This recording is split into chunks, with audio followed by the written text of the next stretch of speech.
I do want to preface that this session is called Exploring Our Identities as a Path to Educational Change, and it is really much more rooted in reflection, and which is a sort of a nice capstone to this like experience of the Inclusion Collaborative State Conference. So hopefully this will be a nice kind of a way to sit and process and be and reflect upon your experiences at the, come on in, no worries. There is a short link here, and that'll take you to a landing page that has the link to the slides. So if you want to be able to see them in front of you and follow along. There is also a ton of other resources in there as well. And so I'm going to invite you to go ahead, pull that up if you need to. But as we get started, I want to, as I said, this is rooted in reflection and self-discovery and a self-journey. And I'm going to invite you to be brave in this process and recognize that who we are today is a sum of all of our past experiences, right? So my invitation to you starts with an invitation to a brave space by Mickey Scott B. Jones. The way I would like to do this is the way I typically like to do this is to have folks read off individual lines.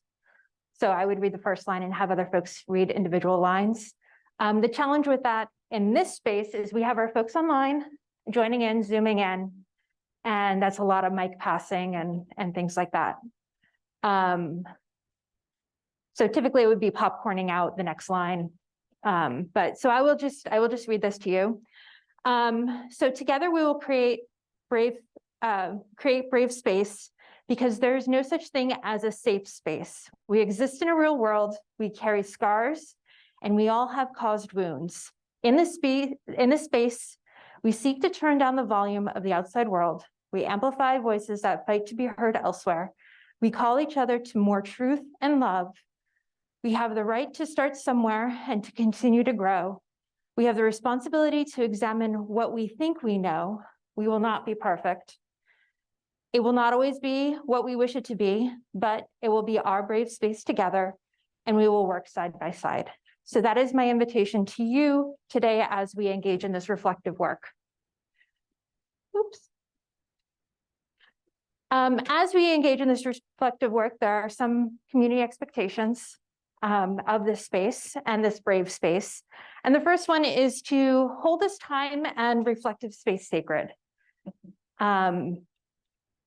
So I know that there is a world of volume out there in the outside world. And as the invitation invited you to turn down that volume. So if it is possible to like silence your phones, that sort of thing. And again, like holding this time and reflective space sacred. In terms of interacting with each other, allow space for everyone's contributions. There will be some reflective work, there will be some sharing work. Honor experiences of others. We all come from a wide variety of backgrounds and a wide variety of experiences, and we all show up with that background and experience to this place. Anonymity.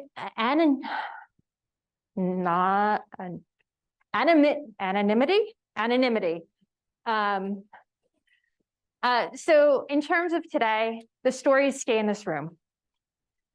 So if Yi shares a personal story about her experience, we don't take that outside and, oh my gosh, did you hear what Yi said? Rather than take the learnings with you. I learned about an experience, and from that experience, I learned these things. Embrace discomfort. As we engage in reflections, sometimes uncomfortable things surface.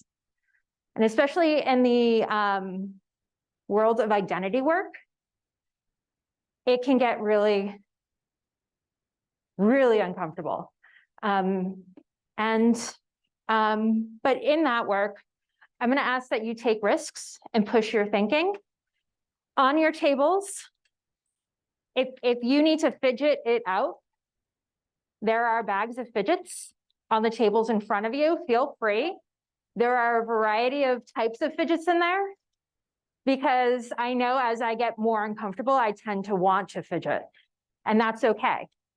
So there are bags of resources there for folks, and do what you need to do to embrace that discomfort and roll with it and to push your thinking. And also trust the process, right? This is a guided journey, and I'm going to ask you to trust the process in this journey. So my folks online and folks joining us from home and other spaces, you're going to need some materials to write on. So blank paper, notebook, a digital tablet, and then something to write with: a pen, pencils, markers, colored pencils. Because there's going to be some time for reflection, some time for doodling, some time for journey mapping, some time for identity mapping built into this. And so I want to make sure you have the supplies necessary. My folks in the room, you have table boxes there in front of you. There are markers, there are colored pencils. There's a wide variety of resources there on your table for you, as long also with like big sheets of paper. Okay. So again, if you need to get to those resources, scacoe.to.icsc23 identities with a capital I. That's the short link. I'll give you about 2 minutes to get yourself set up. And I'm going to lower that volume.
Seconds left.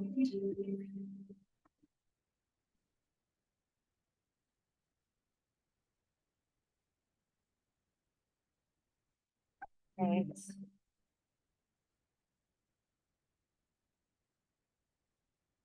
Oops. Okay.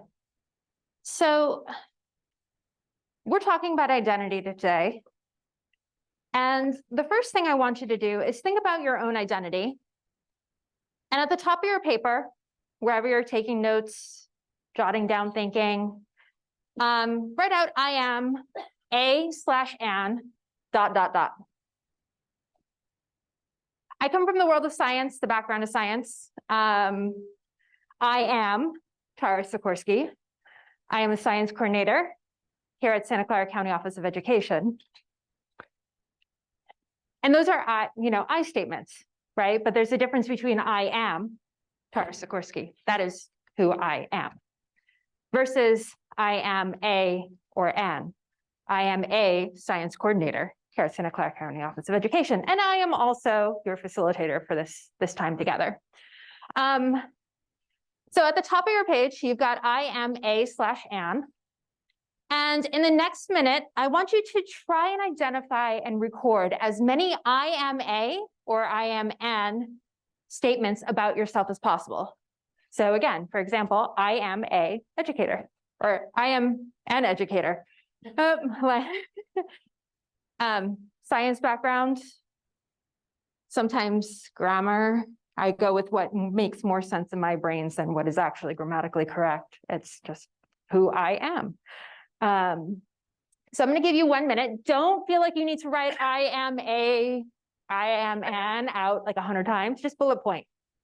Like what comes after I am a, what comes after I am an, and just bullet point all the things. Are we ready? All right, we've got 1 minute. Go.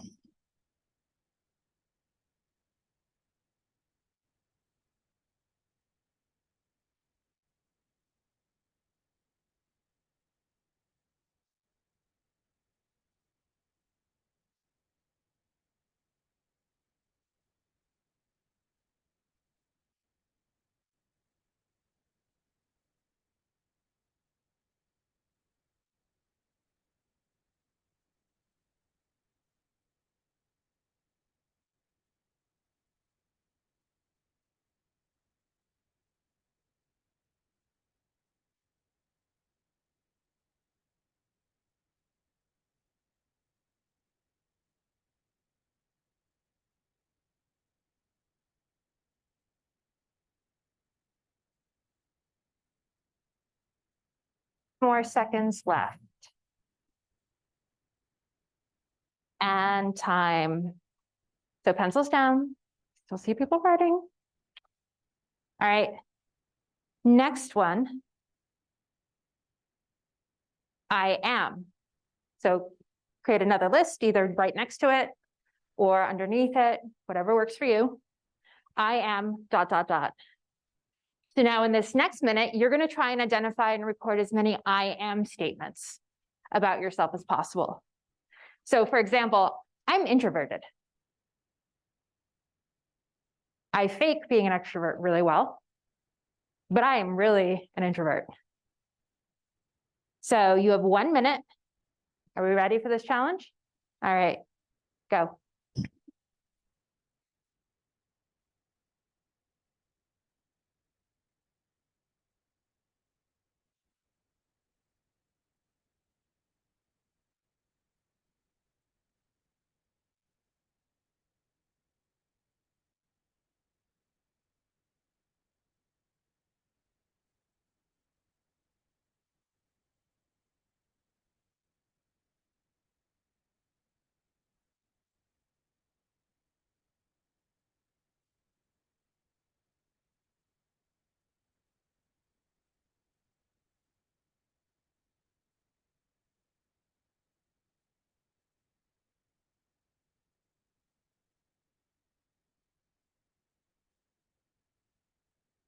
About 10 more seconds.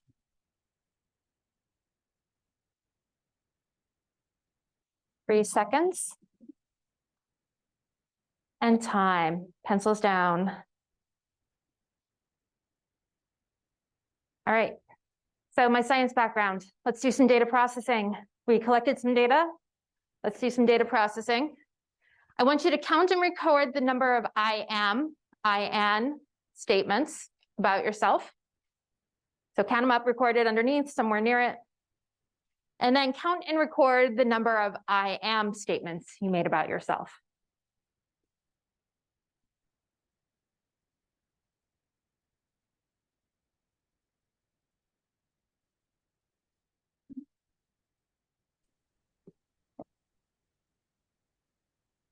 All right, and give me a thumbs up if you're good, ready to go.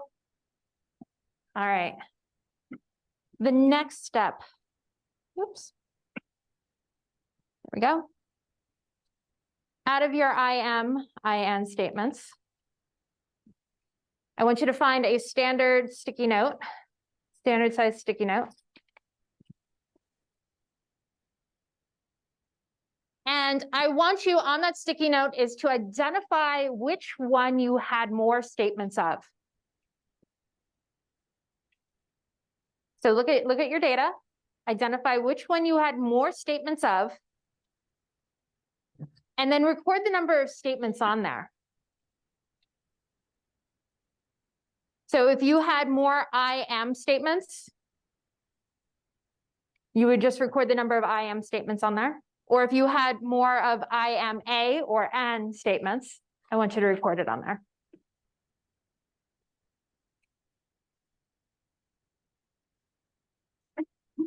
And then I'm going to invite you to create a sticky note bar graph on the chart papers over here. So we have I am. So if you had more I am statements, you're going to put them up there. Or if you have more of I am a or an, you're going to put them up there. And try and create a bar graph using the sticky notes. You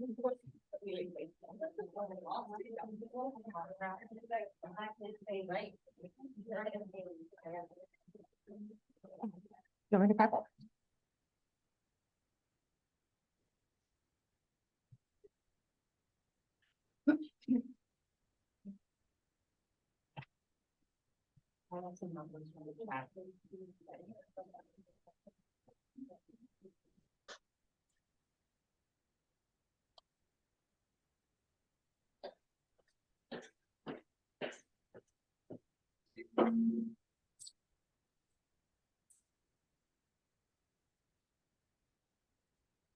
Ooh.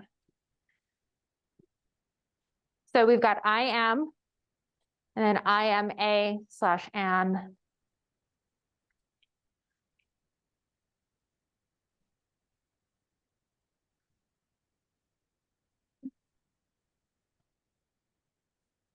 And my folks online, Yi is actually adding your data to our bar graph right now.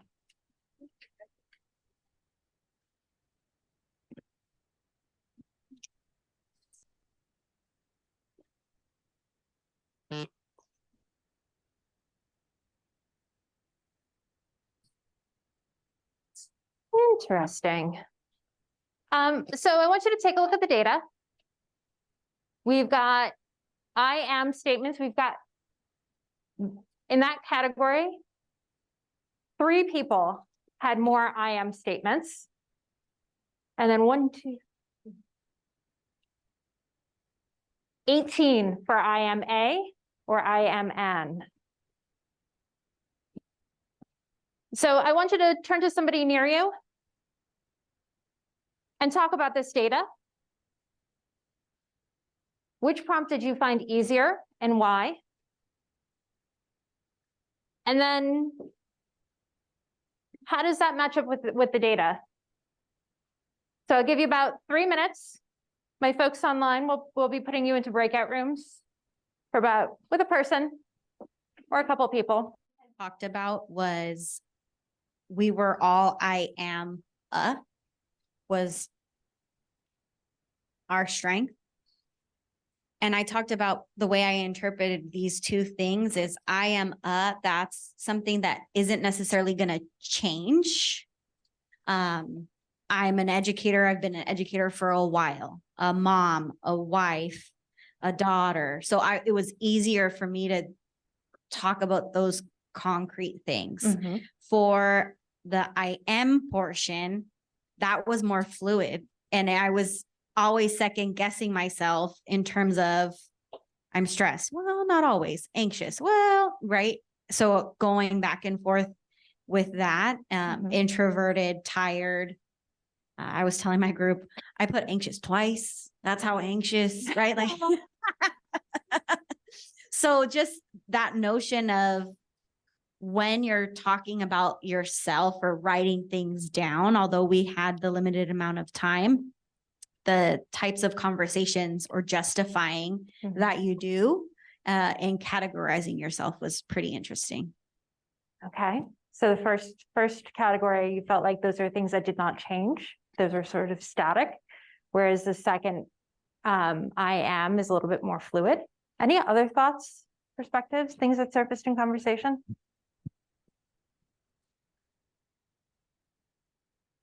Well, in our group, we just discussed how maybe the Well, for me, it was more about like the activity, like which one came first. So I put a little more effort in, like, I didn't know we were gonna be counting how many we wrote down. So I participated a little bit more on the first activity than the second activity. So I don't know if that was something to think about. Okay, so potentially bias in the structure of the activity where which activity came first, which came second. Okay. One thought is that when we say I am a, that represents something we had agency or choice over, like we've made decisions to, versus I am, it feels a little bit more like it can be outside of our agency or determination. Okay, so the level of agency involved. Okay. Any other thoughts or ideas around, like, why do you think this data is the way it is? And let's maybe hear some people online if there are some comments in the chat. Anna from the Zoom said that she had both equal. However, she noticed that her IMs were more negative, like I am overworked. Okay, so equal level. And that the I am felt more negative versus the I am was more positive. And so all of these statements are around our identity, right? And our identity is who someone is, right? Who we are, what qualities, beliefs that make us us. Like it affects how we show up to places, how other people perceive us. It makes us feel like either we belong or don't belong in a space. And so one thing I wanna kind of mark for you is that the I am a, I am an are all social or relational identifiers. It's how you interact with other people, how other people perceive you. Like I am, the example was given, a daughter, right? There are some definite interactions that happen there between my parents and I, right?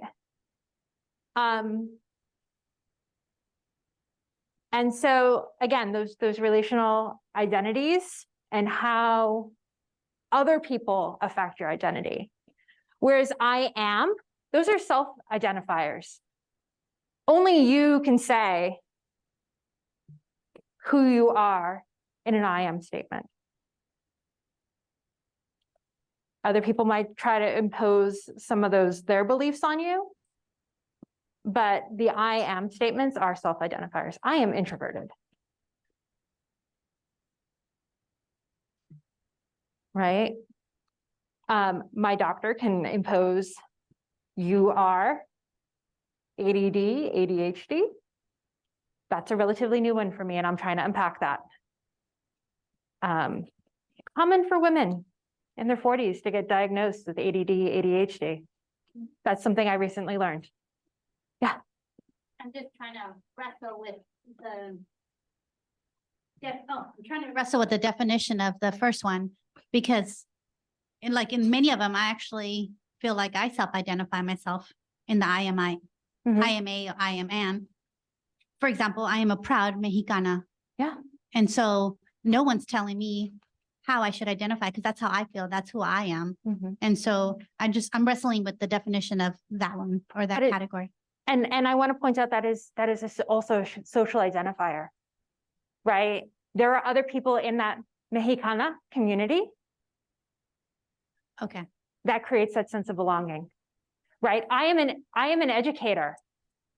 We are a community of educators in here. Okay. Right? How I show up into spaces with groups of non-educators.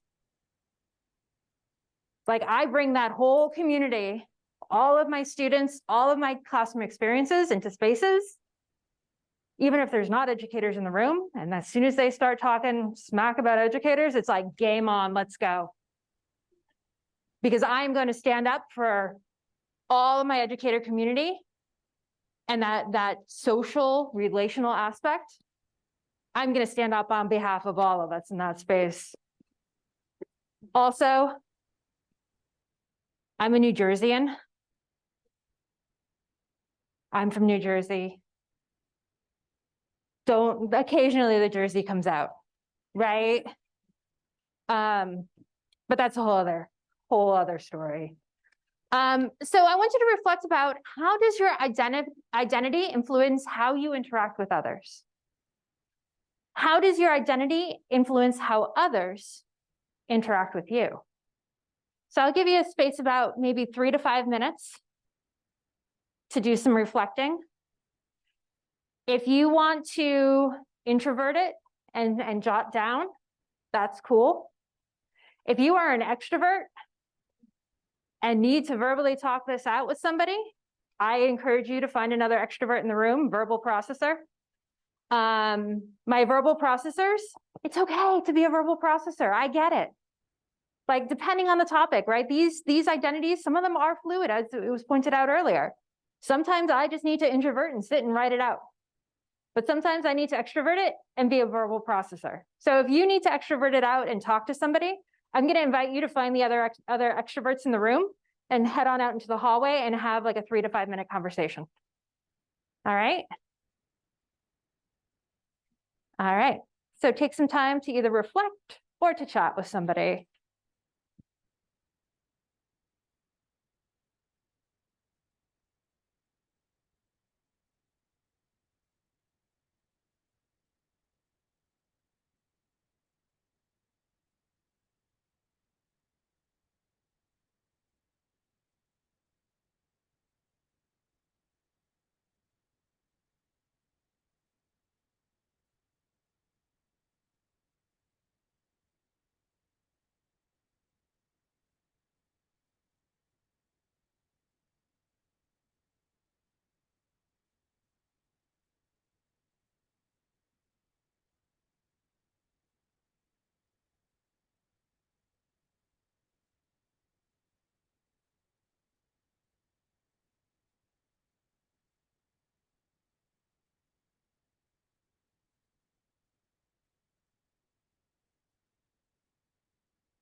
All right, about 10 more seconds.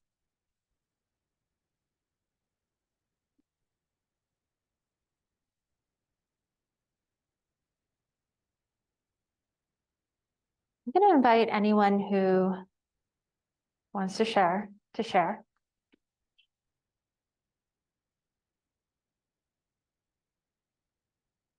We were talking outside about how one's identity is fluid.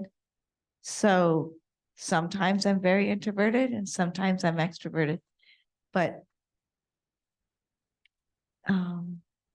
so then I think that's confusing in other people's perception of you. You know, Yeah. why is she sitting by herself today? And yesterday she wanted to be with us, type of thing. Yeah.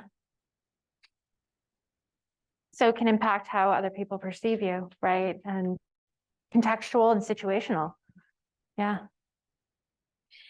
It can also affect how people choose to or choose not to interact with you. So the way others interact with you and whether or not they want to interact with you.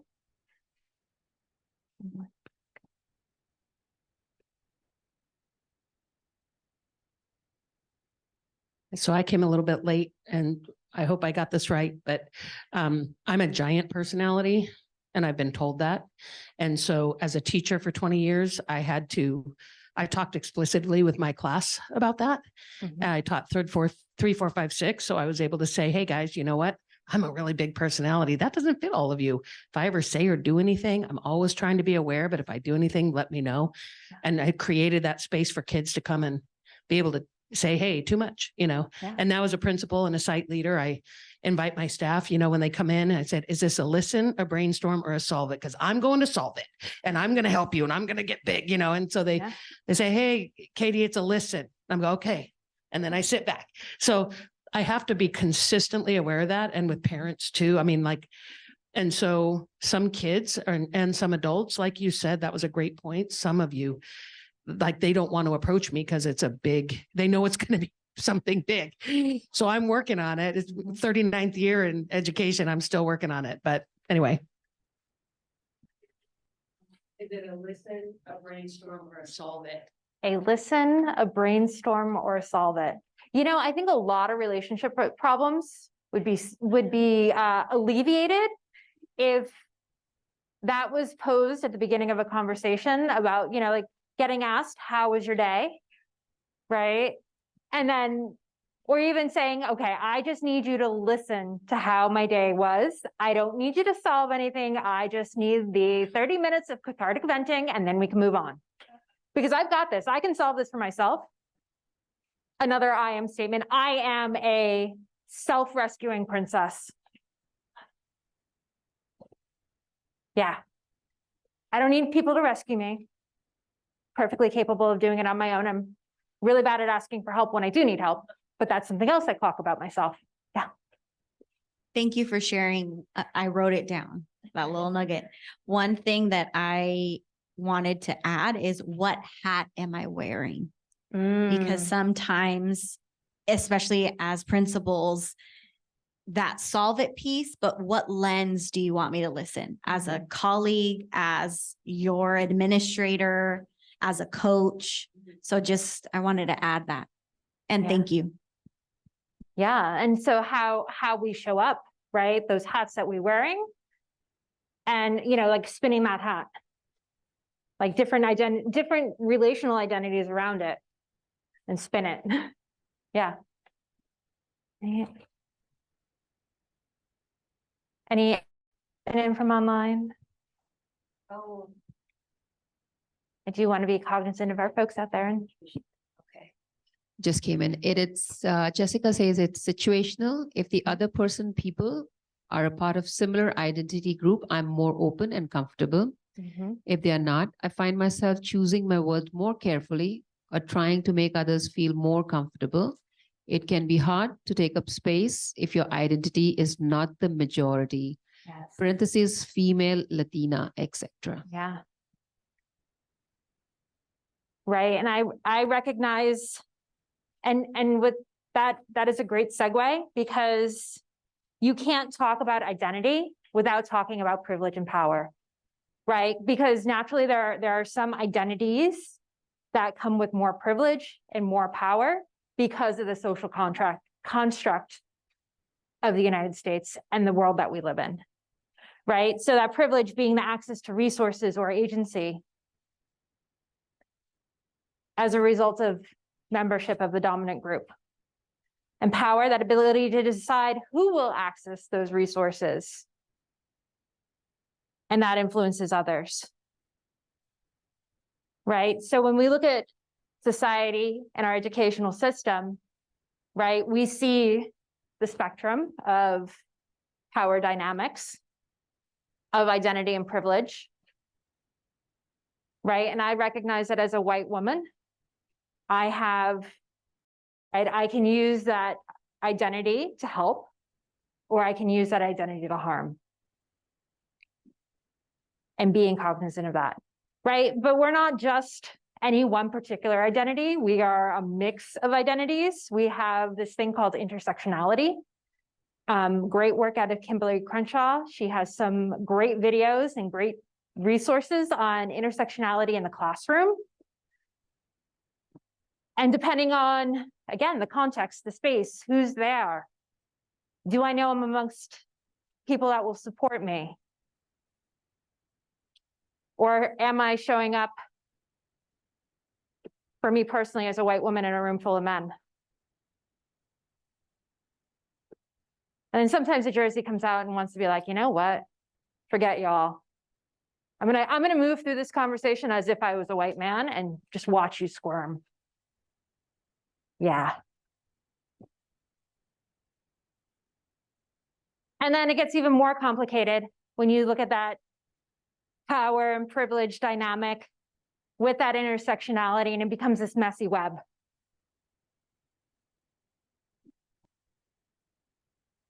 Yeah. Not going to get too deep into this, but these are just things to clock, right? Mentally note, okay. And I know, particularly for my folks of color, right? How you show up into spaces is really sometimes tricky to navigate. It can be, depending on who's there.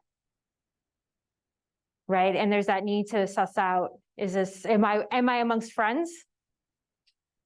And even if you do clock that, okay, this is a friendly space, is that going to at some point change? Yeah. So I want to name also the fact that who we are includes, like who we are in this space right now includes who we were in the past, right? Who we are sitting here right now also includes our experiences even throughout this conference, right? You may have heard things yesterday or this morning that have shifted you, that have called you to action, that have made you pause, that have made you question even your own identity and your own positionality in our education system. And so right now I want you to take some time to reflect. How would you describe your educator identity? I'll give you about 3 minutes to wrestle with these two questions. How would you describe your educator identity? And how would you describe your equity, anti-racism, and or social justice identity? Do you have an equity, anti-racism, and or social justice identity?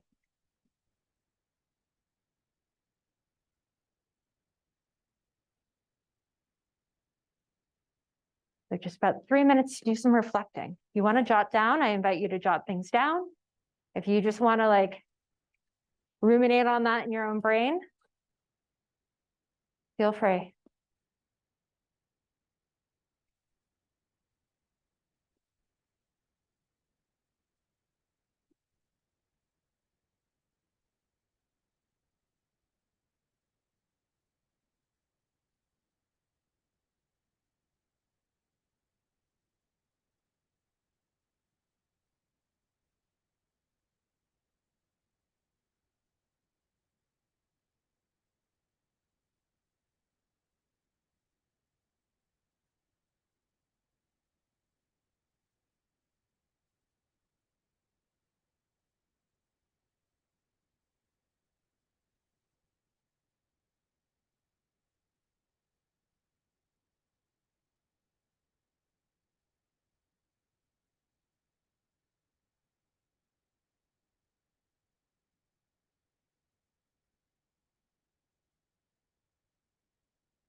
Give you about 1 more minute.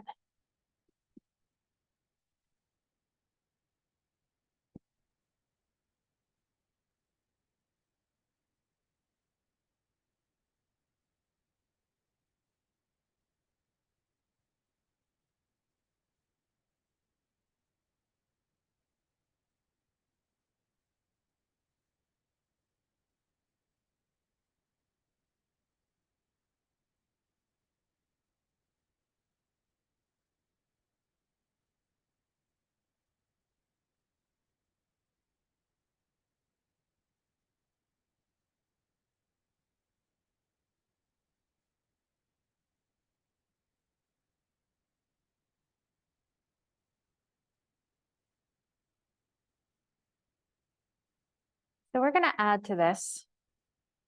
And I want you to think back on all the moments over the course of your lived experiences up to this point in time. And I want you to start to identify what are those key moments on your educational journey? What are those key moments on your equity, anti-racism, social justice journey? And I want you to consider the range of moments, the good, the bad, the ugly, that have really shaped who you are as an educator and as somebody rooted in equity, anti-racism, inclusion, social justice. So I'll give you about, 2 to 3 minutes to think about that before we move on to our bigger things.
All right, give you about 20 more seconds because we're going to continue on the journey and on the process.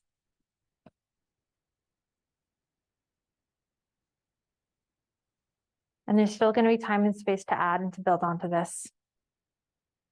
So you've done a little bit of pre-thinking. And on your tables in front of you are big sheets of paper. My people at online joining us from other spaces, I hope you have some paper, some space to write and think. But on the larger piece of paper, I'm going to invite you to create a representation, a timeline, infographic, map, comic squares, a path, however you want, to show your educator and equity journey on the same image. So you've done some reflecting. It's up to you to how you show it. The one thing I want to invite you to do is to create a small, maybe quarter, a little quarter space that is left blank. Doesn't need to be huge, but just a little bit of space that we're going to leave blank for now. So I'm going to give you about 10 minutes. There's colored pencils, there's markers on your table and in the boxes. Feel free to make it your own. What it looks like and how you create is yours. Not giving you any guidelines beyond create some sort of representation to show your journey. So I'll give you 10 minutes, and folks at home, folks joining us online, this is also, if you need to plug in and want to put some music on for yourself for the next 10 minutes, feel free to do that. Whatever's going to help you be comfortable in this reflective, creative space. All right, about 1 more minute. And in that last minute, I want you to think about in that map, in that representation of your journey, what moment, and this is going to be hard, what singular moment do you find most impactful on your educator journey or on your educator identity? On your equity and anti-racism, social justice, inclusion journey, and on your anti-racism, equity, social justice, inclusion identity. And maybe if it's not on there, add it to that map, add it to that representation.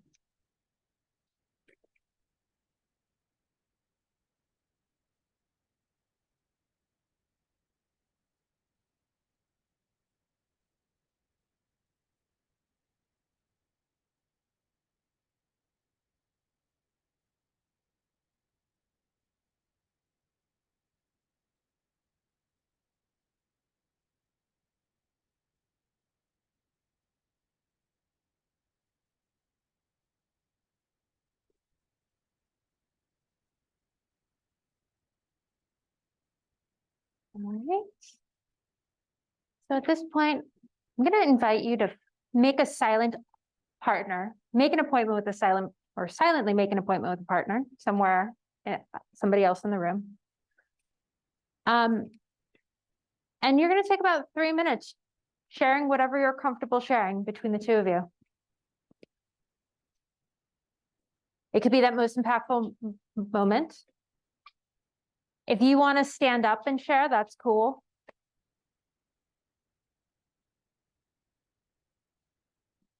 But the ask is to share something that you feel comfortable sharing with another person. Yeah,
And then I just. About 30 more seconds. I hopefully talk to their family. This one, I influence and Stanley's family, exactly, hopefully, it goes vice versa, as vice versa. It's fine. And then I hope that I'm. About 10 more seconds.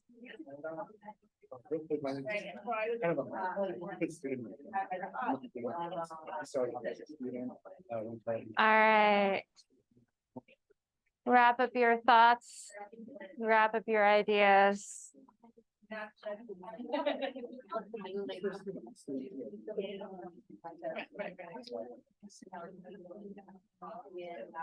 Thank your partner or trio.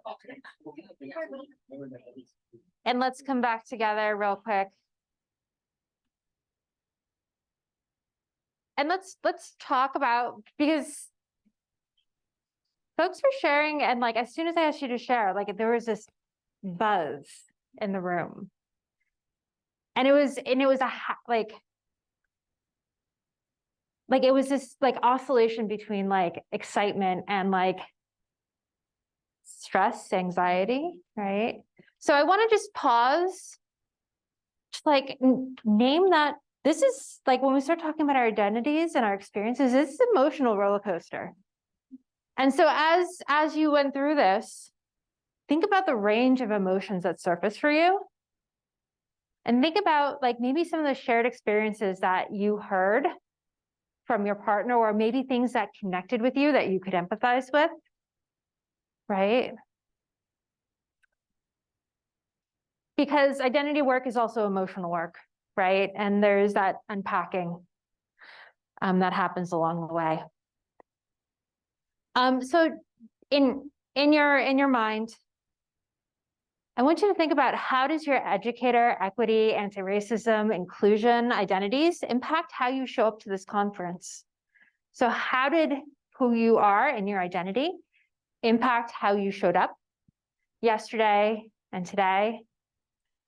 And then how does it impact how you show up to your daily work?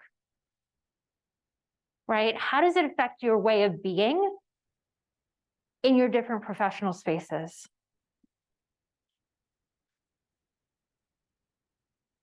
Because it does.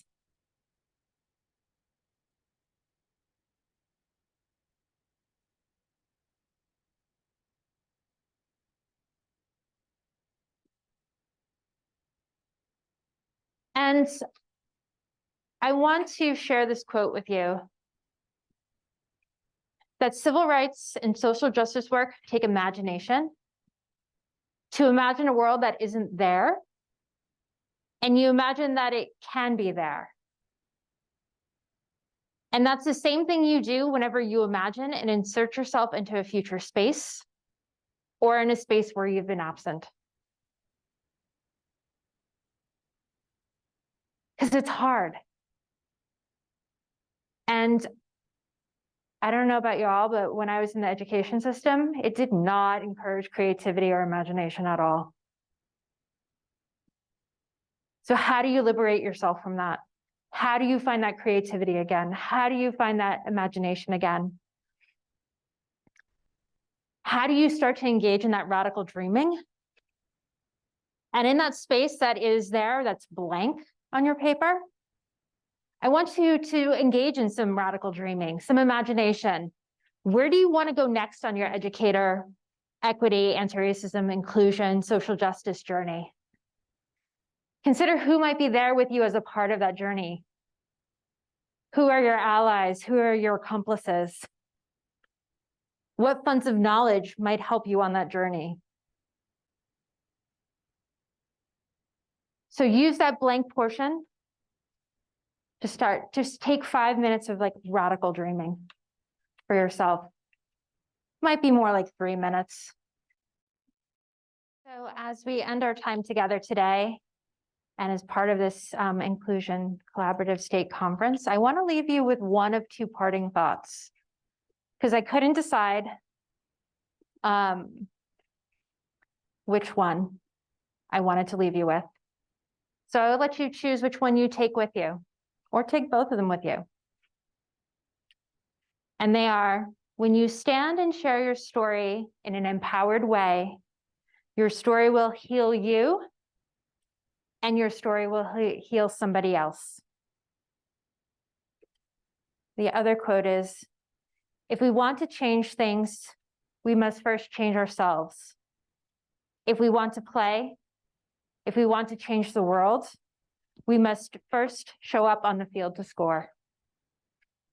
And with that, I thank you for being on this journey with me today. I encourage you to continue to add to your map, add to your representation, add to your radical dreaming, and go do great things for our students and for our teachers.